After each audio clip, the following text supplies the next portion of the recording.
আলহামদুলিল্লাহি রাব্বিল আলামিন ওয়াসসালাতু ওয়াসসালামু আলা আশরাফিল আমবিয়া ওয়াল মুরসালিন আম্মা বাদ। আজকে আমরা আলোচনা করব নবী মুহাম্মদুর রাসূলুল্লাহ সাল্লাল্লাহু আলাইহি ওয়াসাল্লামের স্ত্রীগণ কারা ছিলেন। তো যারা নবীর স্ত্রী ওনারা আমাদের আম্মা হন, আমাদের মা। দলিল কোরআনে পাকে আছে সূরাতুল আহজাবের প্রথম পৃষ্ঠায়, আন-নাবিয়্যু আওলা বিল মুমিনিনা মিন আনফুসিহিম ওয়া আজওয়াজুহু উম্মাহাতুহুম। তার স্ত্রী মুমিনদের মা।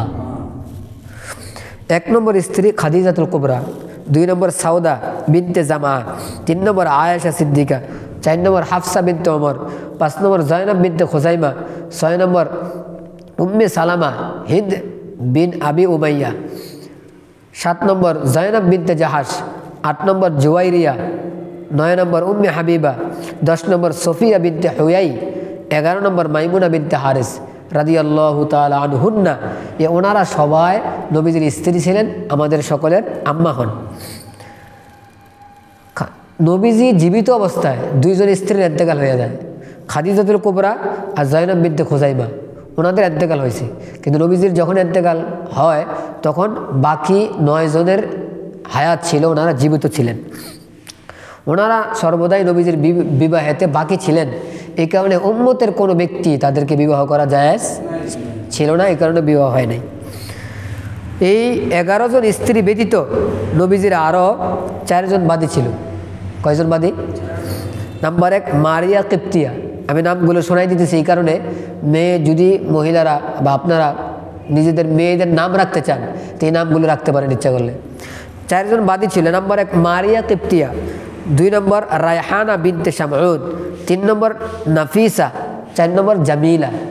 এই 4 জন নবীজির বাদী ছিলেন রাদিয়াল্লাহু তাআলা আনহুন্না। ওনারা এই 4 জনেই নবীজির প্রতি ঈমান আনছেন, মুসলমান সাহাবিয়া ছিলেন। নবী করিম সাল্লাল্লাহু আলাইহি ওয়াসাল্লামের বিবিদের ব্যাপারে আমরা কি বিশ্বাস রাখব, কি ঈমান আমার আপনার? ঈমান হলো যে নবীর বিবি যারা হয়েছেন নিজের চেষ্টা হয়েছে এমন না, আল্লাহ নিজে চয়ন করছেন। সুবহানাল্লাহ, বুঝলেন? কিন্তু নবীজির স্ত্রী যে হয়েছে কে বাছাই করছেন? আল্লাহ। আমি আর আপনি যখন বিবাহ করি অনেক সময় দেখবেন বোনে পছন্দ করে, অনেক সময় মা পছন্দ করে, খালা পছন্দ করে।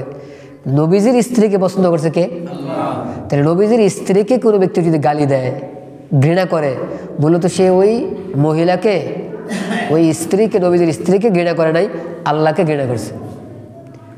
ছোট্ট একটা প্রমাণ দিব। আয়েশা সিদ্দিকা রাদিয়াল্লাহু তাআলার বিরুদ্ধে মুখ খুলছে মুনাফিকরা, নবীজি জবাব দেয় নাই। একটু চিন্তা করেন তো, নবীজি স্বামী হয়ে জবাব দিব না? দেয় নাই। কেন? নবীজি নিজে বিবাহ করে নিয়ে আসছে না আল্লাহ করাইছে? তো নবীজি জানে জবাব কে দিব? দিছে নি জবাব? দিছে। সূরাতুন নূরে 1-2 আয়াত না, অনেকগুলো আয়াত নাজিল করছে আল্লাহ তাআলা। কার পক্ষে? আয়েশা সিদ্দিকার পক্ষে। যারা কথা বলছে প্রত্যেকটার মুখ কি করে দিছে? বন্ধ করে দিছে। কি বুঝাইলাম? যিনি বাছাই করছেন উনি জবাব দিছেন। সুবহানাল্লাহ। এমন দামি ব্যক্তিদেরকে যদি কেউ গালি দেয়, আমি তো বলবো হুজুর এটা বারবার বলতেছেন কেন? অনেক দল বাইরে হয়েছে, ব্যক্তি বাইরে হয়েছে, নবীর স্ত্রীদের নাম নিয়ে গালি দিতেছে। নাউজুবিল্লাহ। খুব সাবধান। এই জন্য আমরা বলি যে কোনো ব্যক্তির বক্তব্য ফেসবুকে, ইউটিউবে শুনেন না। নবীজির স্ত্রী যারা ছিলেন প্রত্যেকেরই চরিত্র পবিত্র ছিল, এটা মানতে হবে, এটা কোরআন দ্বারা প্রমাণিত। একজন স্ত্রী নবীজির বৎকার ছিল না, খারাপ কোনো মহিলা নবীজির স্ত্রী ছিল না।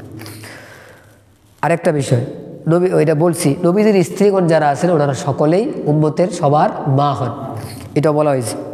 আরেকটা হলো নবীজি, আমাদের সমাজের নিয়ম হয়েছে কোনো ব্যক্তি যদি ইন্তেকাল হয় তো তার স্ত্রীর উপরে ইদ্যত আছে।